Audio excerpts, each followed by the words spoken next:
Car కాని car. అమ్మా పక్కింటికి వెళ్ళి పంచదార తెమ్మన్నావుగా, ఆంటీ లేదని చెప్పారు. ఏమైందంట? పంచదార అడిగితే ఉంచుకుని కూడా లేదని చెప్పిందంట. ఏమైందంట? పంచదార అడిగితే చంప పగిలిద్దందంట. ఏమైందంట? పంచదార అడిగితే చెప్పెట్టి కుక్కని కొట్టినట్టు కొట్టారంట. ఏమైందంట మాస్టారు? పంచదార అడిగితే చంపాలని చూసారంట. నువ్వు జూమ్ చేసుకోరా. పంచదార కోసం పక్కింటికి వెళ్ళి ప్రాణాలు పోగొట్టుకున్న పసివాడు. ఆ పసివాడు కోసం 2 నిమిషాలు మౌనం పాటిద్దాం.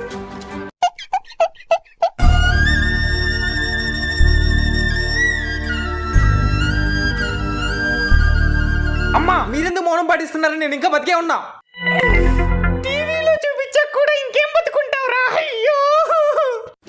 ఈ వీడియో నచ్చితే ప్లీజ్ సబ్స్క్రైబ్.